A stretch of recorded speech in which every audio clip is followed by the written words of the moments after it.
Hello students, how are you? Hope this video will find you healthy and prosperous. This is Samreen Hashmi and the topic which we are going to discuss today is the connective tissue. As we are discussing the animal tissues, there are different types of animal tissues. Previously, we have discussed the epithelial tissue. The next type which we are going to discuss today is the connective tissue. Definitely animal body different types of tissues से बनी होती है, different type of tissues present होती हैं उसकी body में.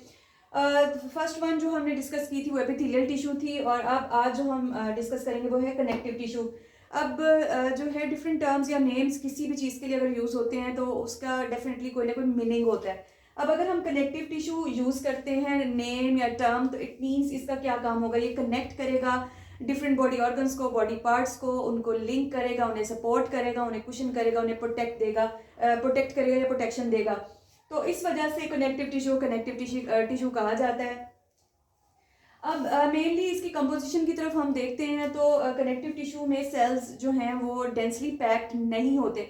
जैसे कि हमने एपिथेलियल टिश्यूज़ के बारे में बात की थी कि उसमें जो सेल्स होते हैं वो डेंसली पैक्ड होते हैं, but not in connective tissue. Connective tissue में एक एक्स्ट्रा सेलुलर मैट्रिक्स प्रेजेंट होता है और उसमें जो है डिफरेंट टाइप्स ऑफ सेल्स जो कनेक्टिव टिश्यू बना रहे होते हैं वो स्कैटर्ड होते हैं. अब उसको किस तरीके से एक्सप्लेन करती हूँ मैं आपको. इस तरह से सेल्स अगर मौजूद हैं कनेक्टिव टिश्यू में तो ये सेल्स जो हैं वो प्रोटीन फाइबर्स जो हैं specially collagen and elastic fibres जो हैं वो स्क्रीट करते हैं और इसके साथ साथ ये सेल्स जो हैं कार्बोहाइड्रेट्स भी स्क्रीट करते हैं. तो एक तरह से एक एक्स्ट्रा सेलुलर मैट्रिक्स बना देते हैं लाइक दिस और ये सेल्स जो हैं इस तरह इस मैट्रिक्स में स्कैटर्ड होते हैं. तो इस तरीके से कनेक्टिव टिश्यू जो है फॉर्मेशन होती है. अब हम देखते हैं कनेक्टिव टिश्यू की बहुत सी एग्जांपल्स हैं but the most important one जो है वो हम आज डिस्कस करेंगे. मोर ओवर जो आपके सिलेबस में इंक्लूडेड है मैं कोशिश करती हूँ कि सिर्फ वही चीज़ ऐड करूँ लेक्चर में, बहुत ज़्यादा बर्डनाइज ना करूँ क्योंकि ये जो लेक्चर्स हैं वो 9th क्लास के स्टूडेंट्स के लिए हैं. तो डेफिनेटली बहुत ज़्यादा बच्चे को बर्डनाइज नहीं मैं करना चाहती कि वो उसको इतनी इन्फॉर्मेशन दी जाए कि वो उससे जो बेसिक्स हैं वो भी हैंडल ना हो सके, क्योंकि डेफिनेटली बायो जो है वो स्टार्ट ही जो है इस लेवल से होती है. तो शुरू में जो है वो बच्चे को या स्टूडेंट्स को थोड़ा कम डिटेल में जाके पढ़ाया जाता है ताकि उनको जो बेसिक्स हैं वो समझ आ जाएं और फिर बाद में फर्दर डेफिनेटली फिर उसमें ऐड किया जाता है. तो टाइप्स तो इसकी बहुत सी हैं बट द मोस्ट जो इम्पोर्टेंट 4 हैं अब वो आज हम डिस्कस करेंगे जो कि आपके सिलेबस में भी इंक्लूडेड हैं. That is why I am going to discuss these examples और दीज टाइप्स. तो 4 टाइप्स यहाँ हम डिस्कस करेंगे: blood, bone, cartilage and adipose. ये जो हैं वो तमाम जो टाइप्स हैं वो कनेक्टिव टिश्यू की टाइप्स हैं. तो सबसे पहले हम ब्लड देखते हैं कि ब्लड क्या है. ब्लड भी एक टाइप है कनेक्टिव टिश्यू की. ब्लड में जो है वो 3 तरह के जो है वो सेल्स होते हैं: red blood cells, white blood cells, platelets. और जो ब्लड जो है ये सारे सेल्स जो होते हैं वो एक मैट्रिक्स में सस्पेंडेड होते हैं जिसको हम प्लाज्मा बोलते हैं, ब्लड प्लाज्मा बोलते हैं. और मेनली ये जो ब्लड सेल्स हैं इनका ये क्या काम है, इनका काम है जाहिर सी बात है सर्कुलेट करना. ब्लड जो है सर्कुलेट करता है पूरी बॉडी में और तमाम बॉडी को जो है न्यूट्रिएंट्स, ऑक्सीजन और पहुंचाना और वेस्ट प्रोडक्ट्स वहाँ से लेना, कार्बन डाइऑक्साइड रिमूव करना. ये जो है सारा बेसिकली जो ट्रांसपोर्टेशन जो है या ये ट्रांसपोर्टिंग जो मटेरियल है वो ब्लड होता है. तो मेनली ये काम ब्लड कर रहा होता है. तो ये एक तरह से लिंकेज का काम भी कर रहा है और ट्रांसपोर्ट का काम भी कर रहा है पूरी बॉडी में. उसके बाद हम आ जाते हैं बोन की तरफ. बोन भी एक टाइप है कनेक्टिव टिश्यू की. बोन का क्या काम है, पूरी बॉडी को एक जो जितने भी एनिमल्स हैं उनमें एक फ्रेमवर्क बनाती है बोन्स जो हैं. और बेसिकली बोन का काम होता है सपोर्ट देना बॉडी को, उसको शेप देना, उसको प्रोटेक्शन देना, इंटरनल जो सेंसिटिव ऑर्गन्स है. तो बोन का काम जो है वो सबसे मेन जो काम है वो प्रोटेक्शन है और सपोर्ट है.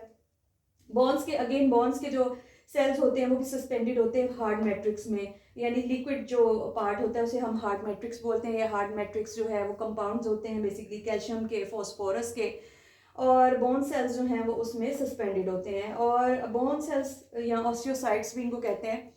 और मेनली बोन का काम जो है वो अगेन वही कि उसको जो है डिफरेंट ऑर्गन्स को प्रोटेक्शन देना, बॉडी को शेप देना, सपोर्ट देना. उसके बाद हम बात करते हैं कार्टिलेज की। कार्टिलेज जो है वो भी बोन की तरह से ही कह सकते हैं एक जनरल लैंग्वेज में अगर हम बात करें, बट ये सॉफ्ट होती है, हार्ड नहीं होती बोन की तरह। और बेसिकली कार्टिलेज भी सेम वही है, मैट्रिक्स होता है, और मैट्रिक्स के अंदर जो है वो कार्टिलेज सेल्स, जिनको हम कॉन्ड्रोसाइट्स भी बोलते हैं, वो सस्पेंडेड होते हैं। और कार्टिलेज मेनली प्रेजेंट होता है एंड ऑफ बोन्स पे, जहाँ पे जॉइंट्स होते हैं, बोन्स के एंड पे मौजूद होता है कार्टिलेज। और इसके अलावा ट्रैकिया में प्रेजेंट होता है कार्टिलेज, एक्सटर्नल जो हमारा एयर है उसमें होता है, नोज़ में होता है।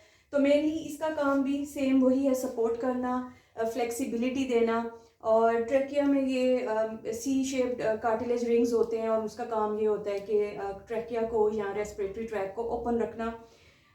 एक्सटर्नल एयर में जो है वो कार्टिलेज प्रेजेंट होता है, और उसका काम होता है शेप देना एक्सटर्नल एयर को। इस तरह जो बोन्स के एंड्स पे मौजूद होता है, तो मेनली वो जो है इस वजह से होता है कि फ्लेक्सिबिलिटी देता है, और जो फ्रिक्शन है उसको कम करता है। नेक्स्ट जो टाइप है वो है एडिपोज टिश्यू। एडिपोज जो है मेनली एडिपोज टिश्यू बनती है जो ये सेल्स जो हैं वो फैट्स को या लिपिड्स को जो है स्टोर करते हैं, लाइक दिस। ये फैट ग्लोब्यूल है या ड्रॉपलेट्स होते हैं, ये सेल्स जो हैं अगेन ये भी मैट्रिक्स में सस्पेंडेड होते हैं, और ये फैट ग्लोब्यूल्स को या ड्रॉपलेट्स को स्टोर करते हैं। मेनली एडिपोज टिश्यू जो है वो फैट्स को स्टोर करती है, और प्रेजेंट होती है किडनीज पे, हमारे जो सेंसिटिव ऑर्गन्स हैं वहाँ प्रेजेंट होती है, अंडर द स्किन प्रेजेंट होती है, एब्डोमेन में प्रेजेंट होती है। और फैट मेनली ये एनर्जी सोर्स है, और इसके अलावा ये एनर्जी देती है, वार्मथ देती है, इंसुलेशन देती है बॉडी को, और हेल्प आउट करती। ये भी सॉफ्ट जो ऑर्गन्स हैं या डेलिकेट जो हमारे इंटरनल ऑर्गन्स हैं, लाइक किडनी है, और डिफरेंट ऑर्गन्स जहाँ पे प्रेजेंट होती है वहाँ पे ये इसको प्रोटेक्शन भी देती है। तो ये certain types of connective tissues थी, और उनके बारे में थोड़ा सा जो था इंफॉर्मेशन थी। होप कि वीडियो आपके लिए इंफॉर्मेटिव होगी। If you have any question और ambiguity, write in comment, please like and subscribe the video. Thank you so much.